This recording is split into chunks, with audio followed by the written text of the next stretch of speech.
So via Miami, we were flying into San Jose, the capital of Costa Rica. The airport is closer to Alajuela, where we stayed at Los Alemanes.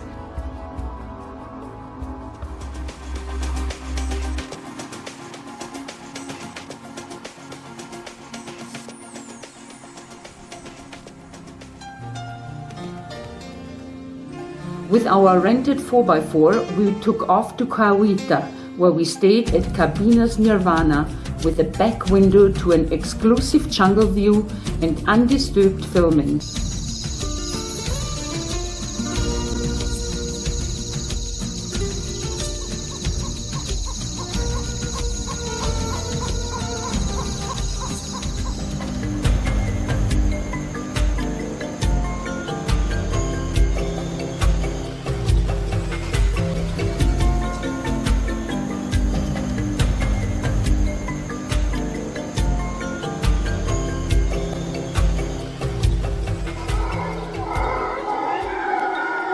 Howler monkeys woke us up at 5 in the morning, but it didn't matter. It was either them or the humid air.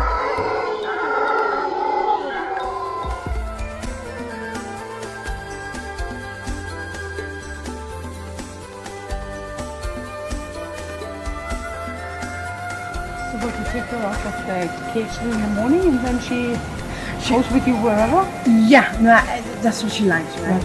Yeah. She sleeps with a teddy bear, Yeah. hanging on to it.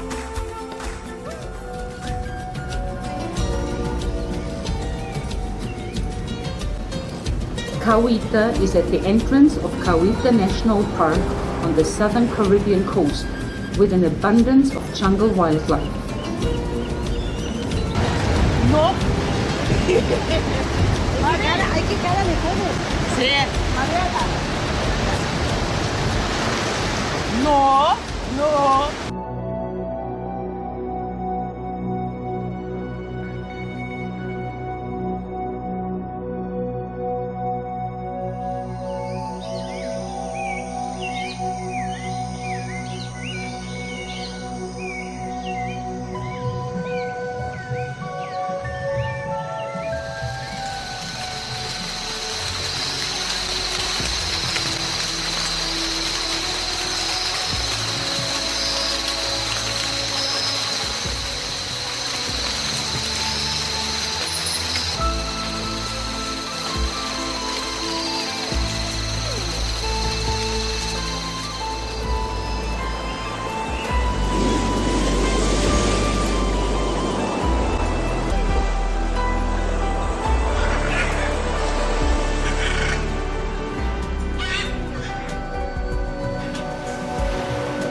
Unlike the two-toed sloth, three-toed sloths are agile swimmers, and they have an extra neck vertebrae that allows them to turn their heads some 270 degrees.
After a long night searching for food, it's time to get comfy and go for a nap.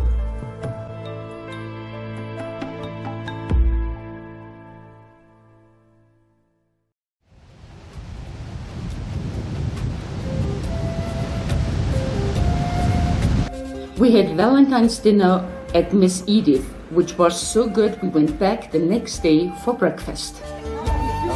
You're a movie star. Yeah, okay. Last night.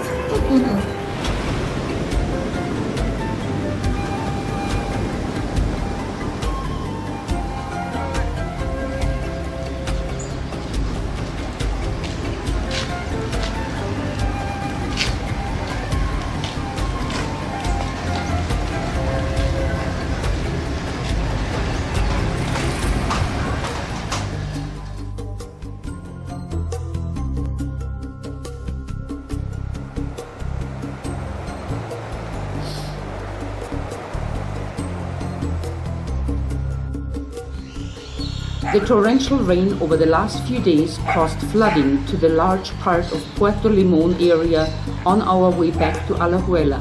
From Cahuita, we drove over the Cordillera Mountains back to Alajuela in the Central Valley. An overnight stay back at Los Alemanes gave us a chance to wash some clothes and to get the inside scoop from our hosts Gitti and Kalle, who were experts on what to see and to do in Costa Rica.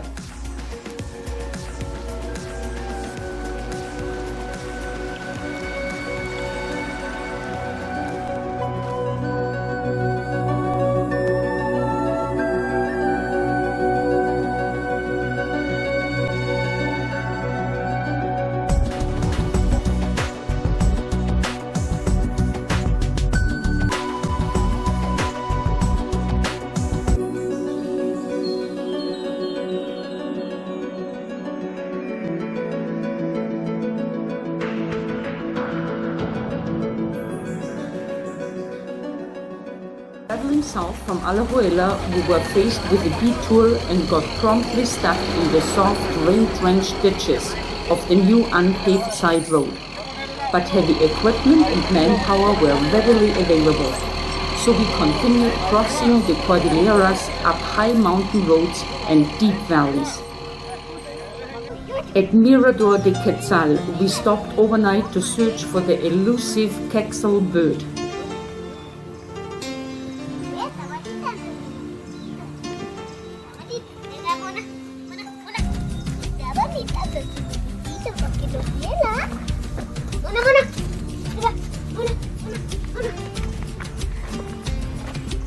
The cabins were like European mountain chalets at a height of 2,600 meters. The night spent so high up in the mountains was a bit chilly. The temperature dropped to 5 degrees and we barely had anything warm to wear under the few blankets we had.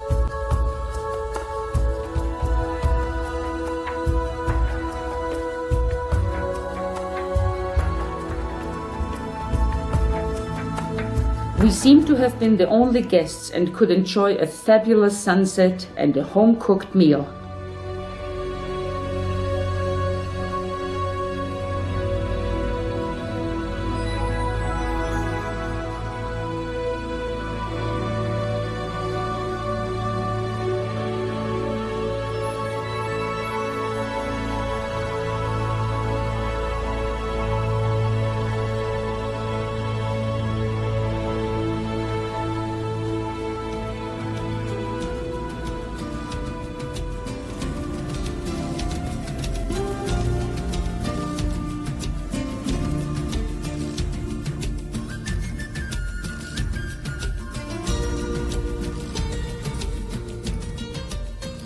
Our Spanish and the little and cute guy's English was not good enough to get answers to what we wanted, but one of the sons turned out to be the local guide and took Lutz on a private tour to look for the quetzal.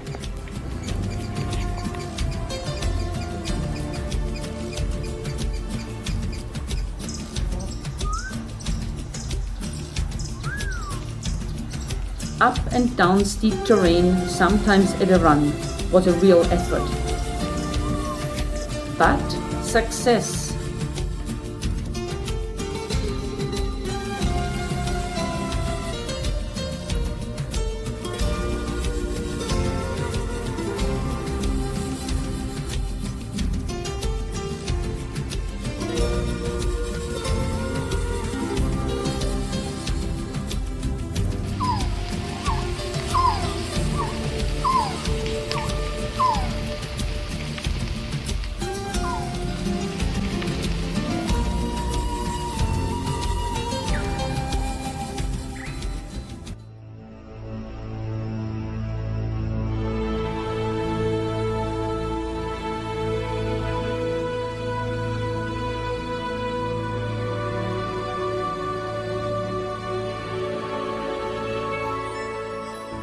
But the sun was out like every other day the next morning, and we were off on our quest to take more pictures of the Quetzal.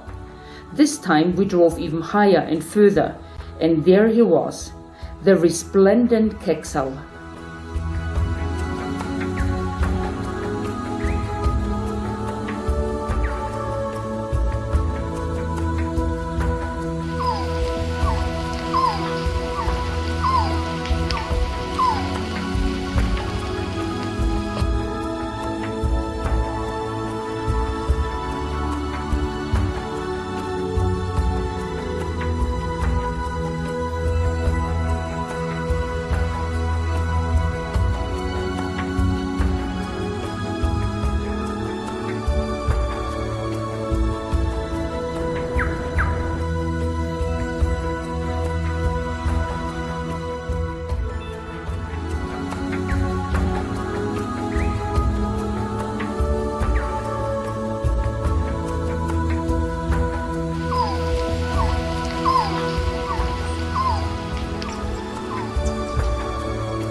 Down at the Pacific coast, we watched a different kind of beautiful bird, a flock of macaws, shrieking and displaying their beautiful colors in the evening sun.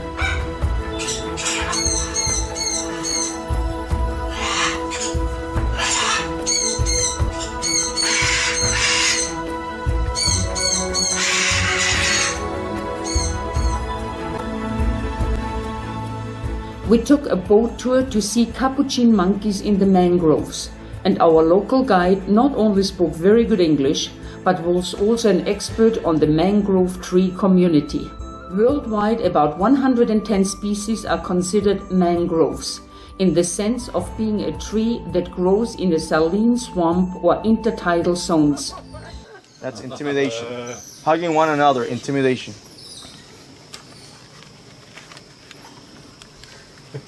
You have to learn how to share. Now there's a Junior in the back, so they're all burying their teeth, showing respect to Junior. Come. And that doesn't mean that it's gonna bite me. What it's actually saying, this is my territory, my family, I want respect. And he wants to make sure that if he does that, I would fear him. They contain a complex salt filtration system and root system to cope with salt water immersion and wave action. In Costa Rica, there are only 7 species of mangrove trees, with 4 from very different plant families.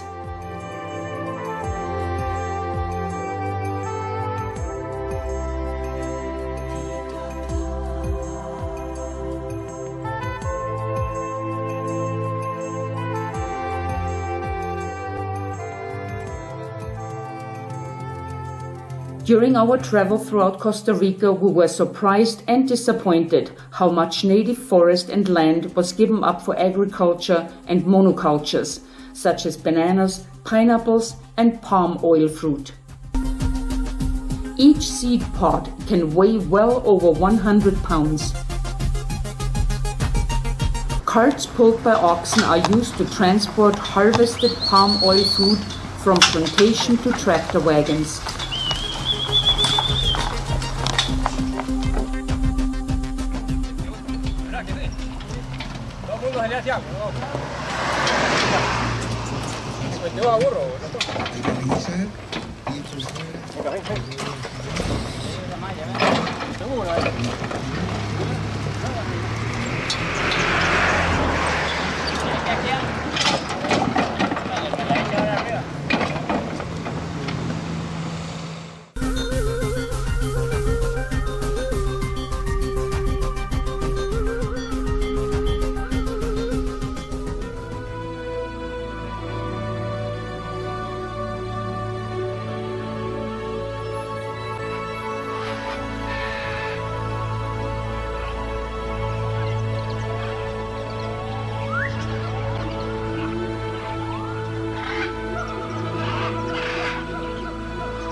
Back at the Pacific coast, we visited Manuel Antonio, the smallest of Costa Rica's national parks, but regarded as one of the best.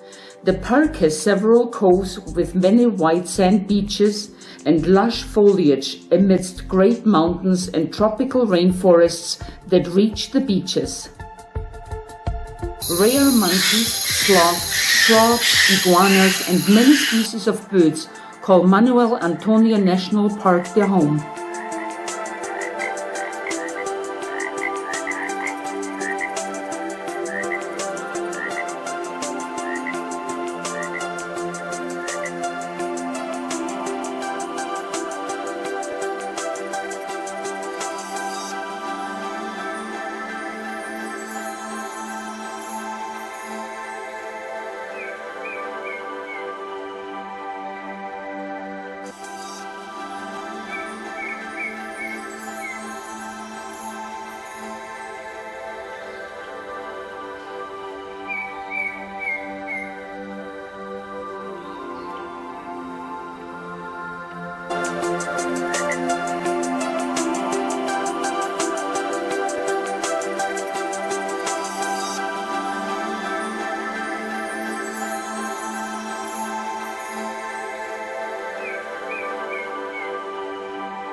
One of our highlights was a private boat tour on the Tarcoles River. It was low tide and crocs were sunbathing on the river banks.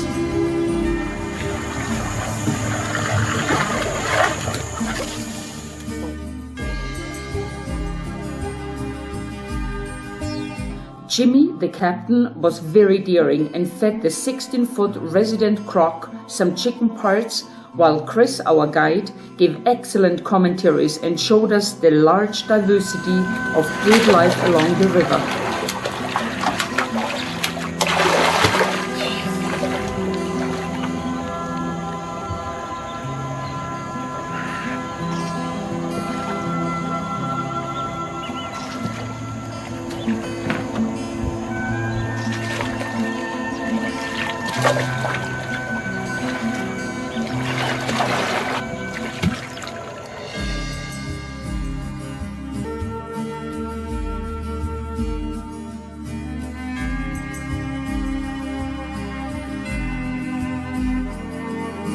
This is the place where we will show you the crabs that you told me. Hey, look at right here. Yeah. Right there, where I show you with the light. Yeah. Yeah, actually, those crabs, the mainly diet for them is the leaf. They used to eat the leaf of the mangrove of the trees. Yeah, this is why, like you can see in front on the left, in some trees there are not many leaves because the crab they eat them before.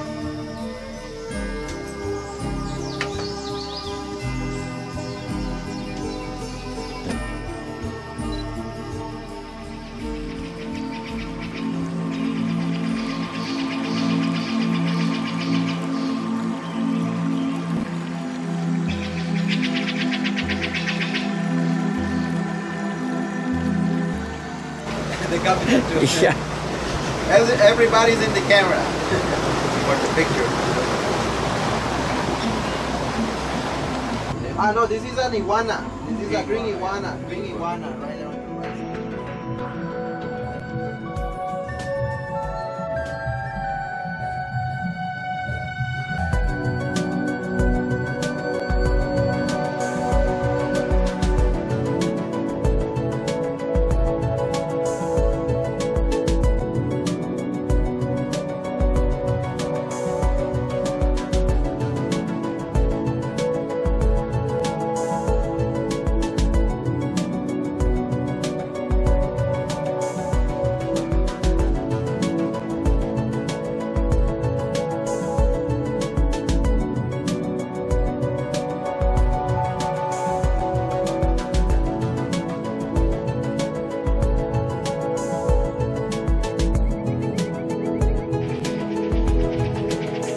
At Pura Vida Gardens, the cicada song was a constant all-around sound.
From Playa Hermosa, we drove to Punta Arenas to take the ferry to the peninsula of Nicoya.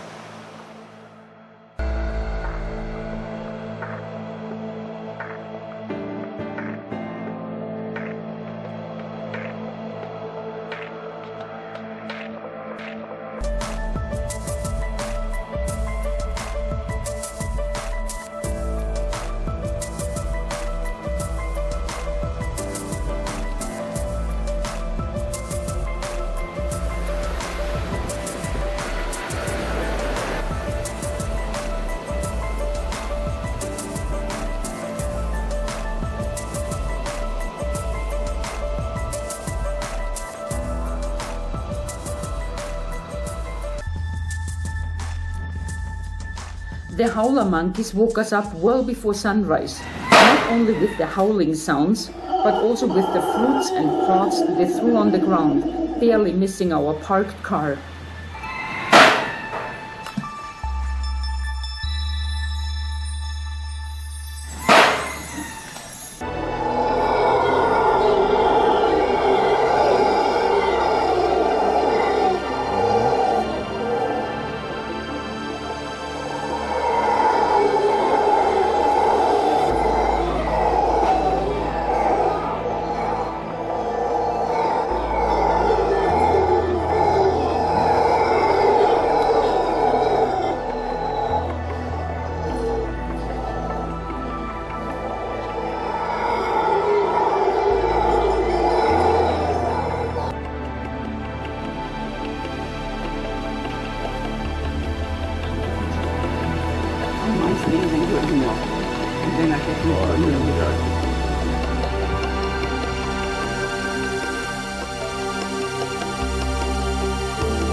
On very steep rock roads, with an average speed of 20 kilometers an hour, we left the very dry Nicoya to continue back to higher elevations around Tilaran and Lake Arenal.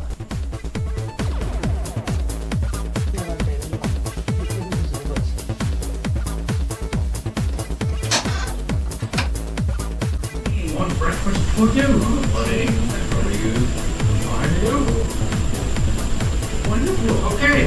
Hope this is enough. Oh yeah, and if it's not, you're gonna ask for more.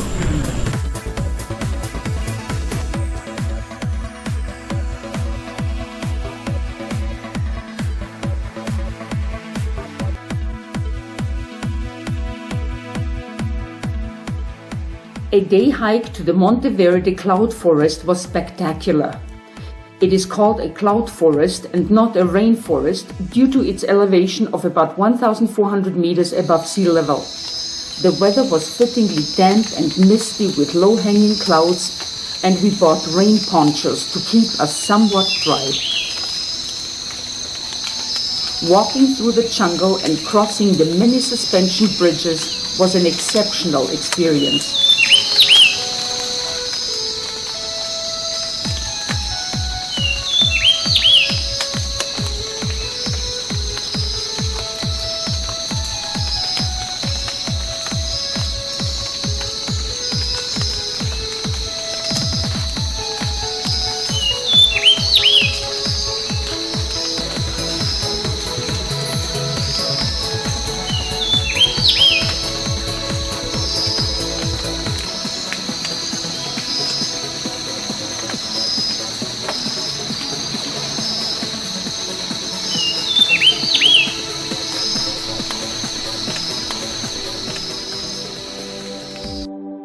Sunrise at Lake Arenal is just as impressive as the volcano that rises above its eastern shoreline.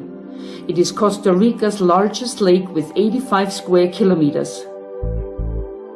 At 1,660 meters, the Arenal volcano is surrounded by fertile farmland and pastures, and although currently in a resting phase, Arenal remains the country's most active volcano for the past years. However, since October 2010, Arenal's volcanic activity appears to be decreasing.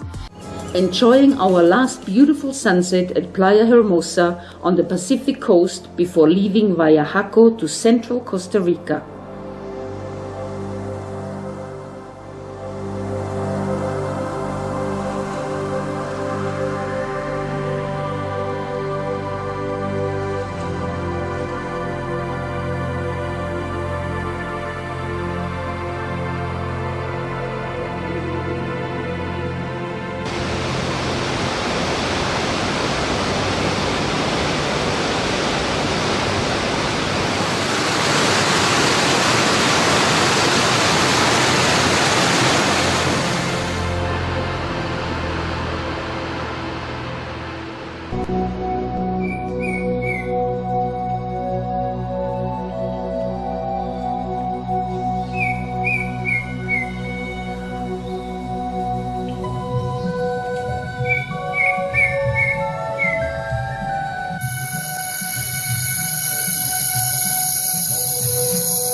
Not too far from Alajuela is Volcano Poas.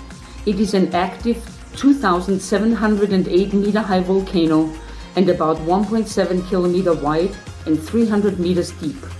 The crater lake is one of the world's most acidic lakes, and consequently it supports little or no aquatic life.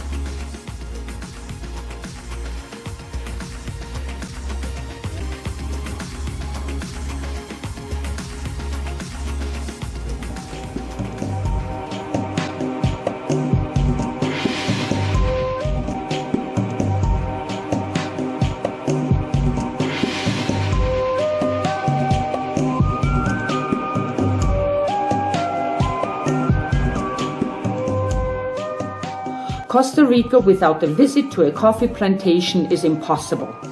We chose Doca and got a private tour at the end of the day.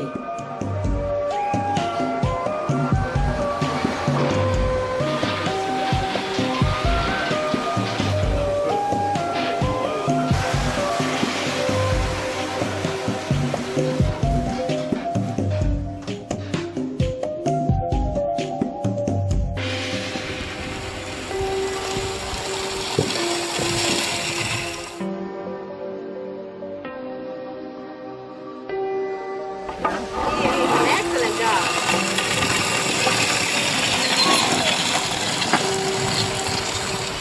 Excellent. You win a cup of coffee at the end.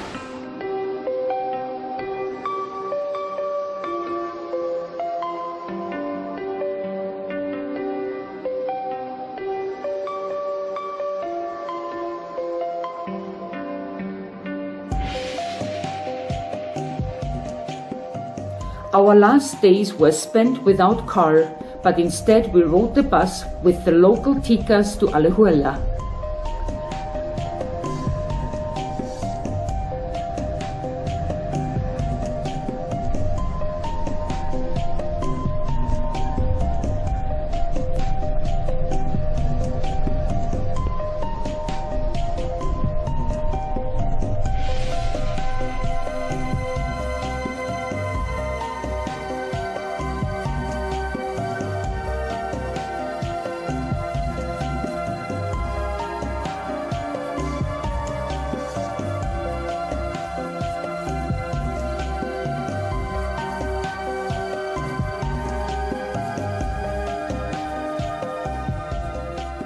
Again we stayed in Los Alemanes and enjoyed the beautiful gardens.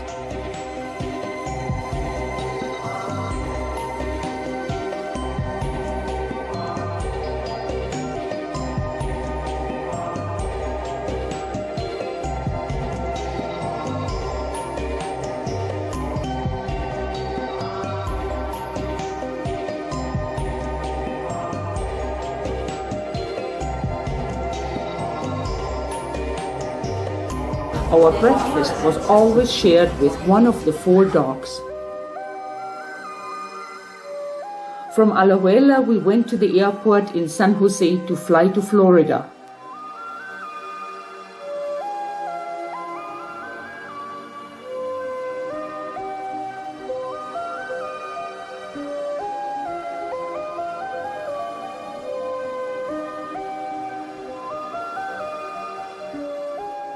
And from there on to our next adventure, cruising in the Caribbean.